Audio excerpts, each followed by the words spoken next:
ሰላም የኢትዮ ግሎባል ቤተሰቦቻችን፣ በዛሬው ዝግጅታችን በካይሮ የተሰባሰቡት የግብጽና የሱዳን ከፍተኛ ባለስልጣናት ኢትዮጵያ በአባይ ወንዝ ላይ የምታከናውነውን ማንኛውንም ነጠላ ውሳኔ በጽኑ እንደሚቃወሙ የገለጹበትን መረጃ በቀዳሚነት ይዘላቸዋል። ሀገራቱ የውሃ ደህንነታቸውን ለማስከበር በጋራ እንደሚሰሩ ማስታወቃቸውንና ይህ በአባይ ተፋሰስ ላይ ያለው የኃይል አሰላለፍ እንዴት እየተቀየረ እንደሆነ የምታደምጡት ይሆናል። በሌላኛው መረጃችን ፓኪስታን ጋዛብ ሊል ሀቅ በሚል የሰየመችው ወታደራዊ እርምጃ በአፍጋኒስታን ዋና ከተማ ካቡልና በካንዳር ላይ የአየር ጥቃት በመሰንዘር ይፋዊ ጦርነት ማወጇ ተሰምቷል። ቀጠናውን ወደ ከፋ ጦርነት አዘቅት እንዳያመራው የተዘጋው ይህ ትኩስ ጦርነት ምን ይመስላል የሚለው መረጃ ይዘላቸዋል። በሌላ በኩል የሰሜን ኮሪያ መሪ ኪም ጆንጉን ሀገራቸው በኒውክሌር መሳሪያ ታጣቂነት እንድትታወቅ አሜሪካ ላይ አዲስ ቅድመ ሁኔታ ማቅረባቸውን የሚመለከት መረጃ እናስደምጣቸዋለን። በመጨረሻም የኢራንና የአሜሪካ የጄኔቫው ሶስተኛ ዙር ድርድር ላይ አዳዲስ ነገሮች ምን ተከሰቱ የሚለውን መረጃ ወደ እናንተ የምናደርስ ይሆናል። እናንተ ብቻ እስከ ፕሮግራማችን ፍጻሜ ድረስ አብራችሁ እንድትቆዩ እየጋበዝን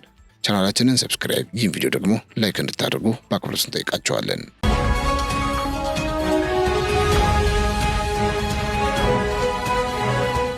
የግብጽና የሱዳን ጠቅላይ ሚኒስትሮች በካይሮ ባደረጉት ስብሰባ በምስራቅ አባይ ተፋሰስ ላይ የሚወሰዱ ማናቸውም ነጠላ ውሳኔዎች በጽኑ እንደሚቃወሙ፣ ኢትዮጵያም እንዲህ አይነቱን አካሄድ እንድታቆም ጥሪ አቅርበዋል። የግብፁ ጠቅላይ ሚኒስትር ሙስጠፋ ማድቡሊና የሱዳኑ የሽግግር መንግስት ጠቅላይ ሚኒስትር ካሚል ኢድሪስ የታላቁ የኢትዮጵያ ህዳሴ ግድብን የቅርብ ጊዜ ሁኔታዎች ገምግመዋል። ሁለቱ ሀገራት ኢትዮጵያ ዓለም አቀፍ የውሃ ህጎችን እንድታከብር አስቀድሞ የማሳወቅና የማማከር መርህን እንድትከተል እንዲሁም በታችኛው ተፋሰስ ሀገራት ላይ ጉዳት ከሚያደርሱ እርምጃዎች እንድትቆጠብ አሳስበዋል ተብለዋል።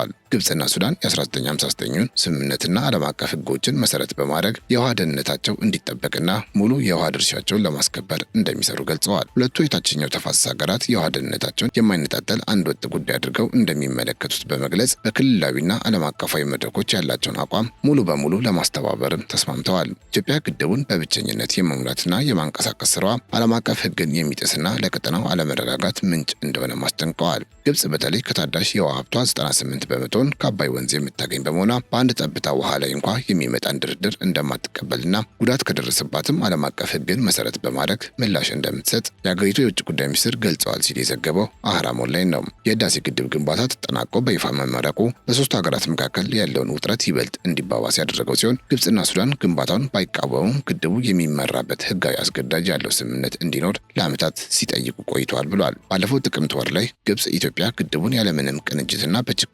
እየሞላቸው ነው በሚል ሰው ሰራሽ የጎርፍ አደጋ ፈጥሮብኛል የሚል ክስ ማቅረቧ ይታወሳል። ፕሬዚዳንት አብዱልፈታህ አልሲሲም የግብጽ ብቸኛ ጥያቄ የውሃ መብቷ እንዳይነካና አስገዳጅ ስምምነት ላይ መድረስ መሆኑን በተደጋጋሚ አስታውቋል ሲል ገልጿል። ታዲያ ከዚሁ ጋር ተያይዞ ከግብጽ ጋር ሆና ይህንን መግለጫ ያወጣችው ሱዳን ከጠቅላይ ሚኒስትር አብይ አህመድ ጋር ለመወያየት ጥያቄ አቅርባ ጠቅላይ ሚኒስትር አብይ ውድቅ ማድረጋቸው ተሰምቷል። ከጠቅላይ ሚኒስትር አብይ አህመድ ጋር ለመነጋገር ብዙ ጊዜ ጠይቄያለሁ፣ እስካሁን ግን መልስ አልተሰጠኝም ሲሉ ነው ጀነራል አልቡርሃን የተናገሩት። የሱዳኑ ወታደራዊ መሪ ሌተናል ጀነራል አብዱልፈታህ አልቡርሃን በአዲስ አበባ ጉብኝት ለማድረግና ከጠቅላይ ሚኒስትር አብይ አህመድ ጋር ለመነጋገር በተደጋጋሚ ጥያቄ ቢያቀርቡም መልስ አለማግኘታቸውን ያስታወቁት። እስካሁን በጉዳዩ ላይ የኢትዮጵያ መንግስት ምንም የሰጠው ይፋዊ ምላሽም ሆነ መግለጫ የለም።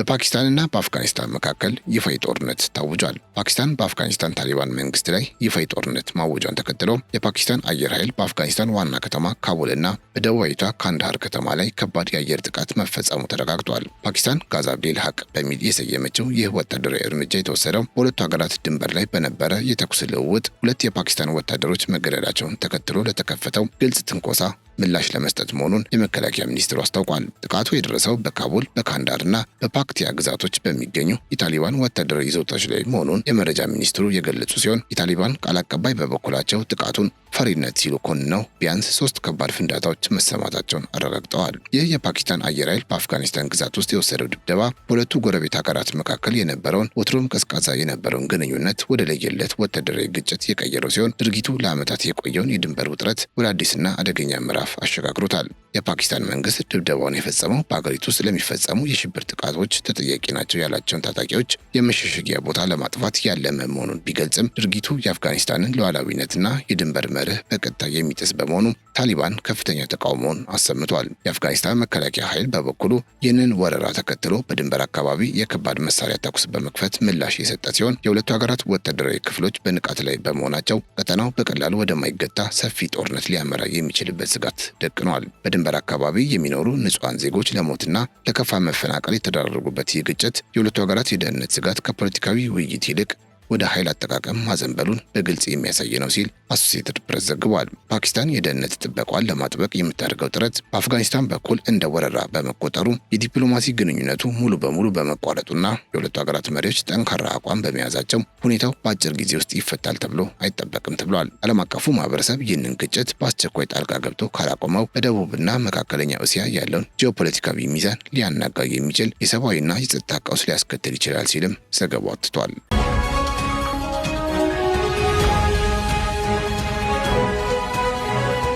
ሌላኛው መረጃችን ሰሜን ኮሪያ። የሰሜን ኮሪያ መሪ ኪም ጆንግ ኡን የሰጡት መግለጫ በኮሪያ ልሳነ ምድር ያለውን ጂኦፖለቲካዊ ሚዛን በአዲስ መልክ የሚቃኝ ሲሆን ዋነኛ ትኩረቱ ከአሜሪካ ጋር ቀጥተኛ ድርድር ማድረግና ደቡብ ኮሪያን ደግሞ ሙሉ በሙሉ ማግለል ላይ ያተኮረ ስትራቴጂ ነው። ፒዮንግያንግ ከአሜሪካ ጋር በሰላም ለመኖር ዝግጁ መሆኗን ብትገልጽም ይህ ስምምነት ተግባራዊ ሊሆን የሚችለው ግን አገሪቱ እንደ ኒውክሌር ኃይል ታጣቂ ሀገር በይፋ እውቅና ሲሰጣት ብቻ እንደሆነ በማያሻማ ሁኔታ አስታውቃለች። ይህ ጥያቄ ለዓመታት ዋሽንግተን ስታራምደው የቆየውን ከኒውክሌር የጸዳ ምድር ፖሊሲ በቀጥታ የሚገዳደርና አሜሪካን ለከባድ ውሳኔ የሚዳርግ ግልጽ ቅድመ ሁኔታ ሆኖ ቀርቧል። የኪም ጆንግ ኡን ንግግር ፕሬዚዳንት ዶናልድ ትራምፕ በሚያዝያ ወር ወደ ቻይና በሚያደርጉት ጉዞ ወቅት ከሰሜን ኮሪያው መሪ ጋር ዳግም ሊገናኙ ይችላሉ የሚለውን ግምት በእጅጉ አጠናክሮታል። ኪም በሕገ መንግስታቸው የሰፈረውን የኒውክሌር ባለቤትነት ደረጃ አሜሪካ እንድታከብርና የቆየውን የጠላትነት ፖሊሲ እንድታነሳ ጥሪ ማድረጋቸው ለወደፊቱ ድርድር መንገዱ ክፍት መሆኑን የሚያመላክት ቢሆንም ቅድመ ሁኔታው ግን ጠንካራ እንደሆነ ተገልጿል። ፒዮንግያንግ አሁን ላይ ያላትን የኒውክሌር አቅም እንደ መደራደሪያ ካርድ ሳይሆን እንደ ቋሚና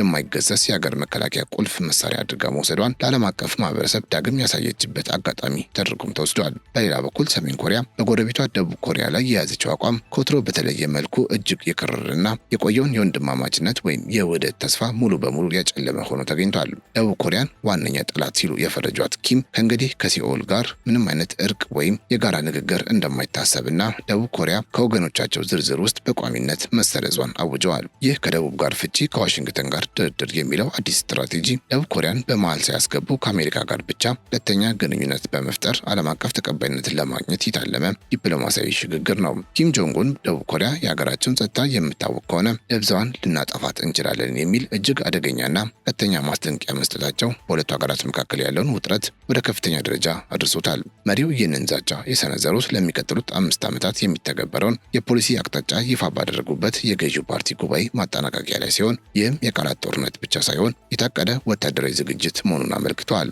ፒዮንግያንግ ከሲኦል ጋር የነበረውን ማንኛውንም አይነት የመገናኛ መስመሮች በመቁረጥ በድንበር አካባቢ ያለውን ወታደራዊ ንቃት በመጨመር ሊቃረብ ለሚችል ግጭት ዝግጁ መሆኗን እየገለጸች ትገኛለች። ከዲፕሎማሲያዊ ጫና ጎን ለጎን ሰሜን ኮሪያ ወታደራዊ አቅሟን ለማዘመን እያደረገችው ያለው ጥረት በተለይም በአርቲፊሻል ኢንተለጀንስ የሚመሩ የጥቃት ስርዓቶችና የጠላት ሳተላይቶችን መምታት የሚችሉ መሳሪያዎች ላይ ማተኮሯን ተነግሯል። በውሃ ውስጥ የሚተኮሱ አህጉር አቀፍ ባላስቲክ ሚሳይሎችና ታክቲካል የኒውክሌር መሳሪያዎችን የማልማት እቅድ አገሪቱ በማንኛውም የውጊያ መስክ ጥቃት የመሰንዘር አቅም እንዳላት ማሳያ ነው ተብሏል። እነዚህ አዳዲስ የጦር መሳሪያዎች በተለይ በደቡብ ኮሪያና በአካባቢው ባሉ የአሜሪካ የጦር ሰፈሮች ላይ ያነጣጠሩ በመሆናቸው ቀጠናዊ የኃይል ሚዛኑን ሙሉ በሙሉ ወደ ሰሜን ኮሪያ ሊያዘነብሉት የሚችሉ ስጋቶች ናቸው። ባለፈው ዓመት የወጡ መረጃዎች እንደሚያሳዩት ሰሜን ኮሪያ በአሁኑ ወቅት ወደ 50 የሚጠጉ የኒውክሌር አረሮች ያሏት ሲሆን ይህንን ቁጥር በከፍተኛ ፍጥነት ለመጨመር እየሰራች መሆኑን ሪፖርቶች ያረጋግጣሉ።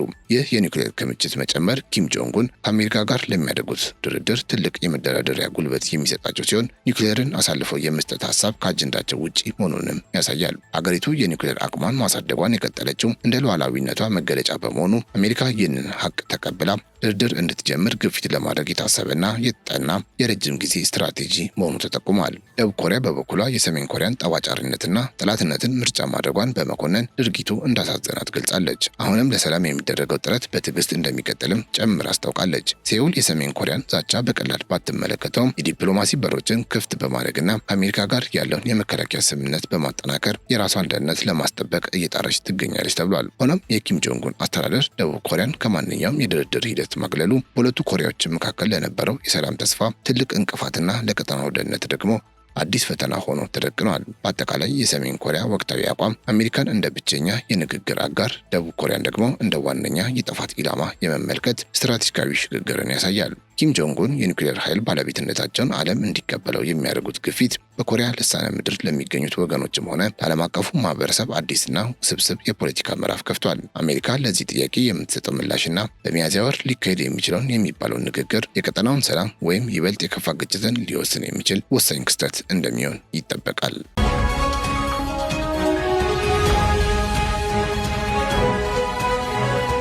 ወደ መጨረሻው መረጃችን ስናመራ የኢራንና የአሜሪካን ሶስተኛ ዙር ጄኔቫ ድርድር የሚመለከት ይሆናል። በጄኔቫ ሲካሄድ የቆየውን ሶስተኛ ዙር የኒውክሌር ድርድር በተመለከተ የኢራን የውጭ ጉዳይ ሚኒስትር አባስ አራግቺ ለአገሪቱ መንግስት ቴሌቪዥን በሰጡት መግለጫ ውይይቱ እስካሁን ከተደረጉት ሁሉ እጅግ ቁም ነገር የታየበት እንደነበር ገልጸዋል። በውይይቱ ወቅት ሁለቱ ወገኖች በኢራን የኒውክሌር መርሃ ግብርና አሜሪካ በኢራን ላይ በጣለችው የኢኮኖሚ ማዕቀብ ዙሪያ በጥልቀት መምከራቸውን ሚኒስትሩ አስታውቀዋል። እንደ አራግቺ ገለጻ ምንም እንኳ በአንዳንድ ነጥቦች ላይ አሁንም ሰፊ ልዩነቶች ቢኖሩም በሌሎች ጉዳዮች ላይ ግን የጋራ መግባባት ላይ መድረስ ተችሏል። ሁለቱም ወገኖች ለዘላቂ መፍትሄ ለመድረስ ግልጽ የሆነ ቁርጠኝነት ማሳየታቸውንም አክለው ገልጸዋል። ድርድሩ በቴክኒካዊ ጉዳዮች ላይ የተወሰነ መዋቅርና ማዕቀፍ ለመያዝ እንዲቻል በመጪው ሰኞ በቪየና በሚገኘው የዓለም አቀፍ አቶሚክ ኢነርጂ ኤጀንሲ ዋና መስሪያ ቤት እንደሚቀጥልም ታውቋል። ነገር ግን ኢራን ይህንን ትበል እንጂ አሜሪካ በድርድሩ ደስተኛ እንዳልሆነች ነው የተገለጸው። የፕሬዚዳንት ዶናልድ ትራምፕ ልዩ ልዑካን ስቲቭ ዊትኮፍ እና ጃሬድ ኩሽነር ከኢራን የውጭ ጉዳይ ሚኒስትር አባስ አራግቺ ጋር ያደረጉት ውይይት በሁለቱ ወገኖች መካከል ያለውን ሰፊ ልዩነት ሳያጠብ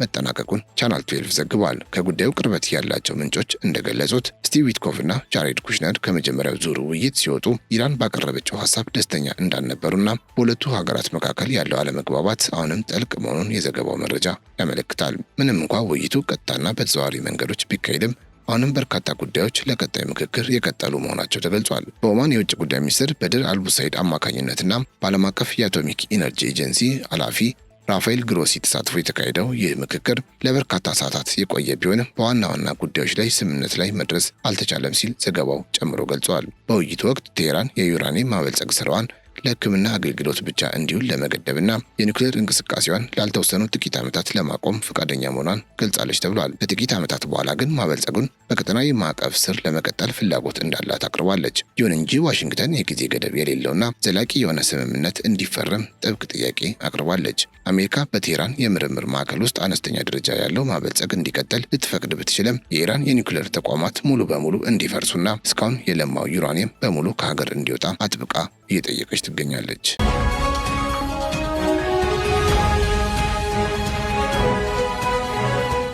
የተከበራችሁ የኢትዮ ግሎባል ቤተሰቦቻችን ለዛሬ ያዝንላችሁ መረጃ እነዚህን ይመስሉ ነበረ። አብራችሁን ስለነበራችሁ እጅግ እናመሰግናለን። ቻናላችን ሰብስክራይብ፣ ይህን ቪዲዮ ላይክ ማድረግ እንዳይረሳ።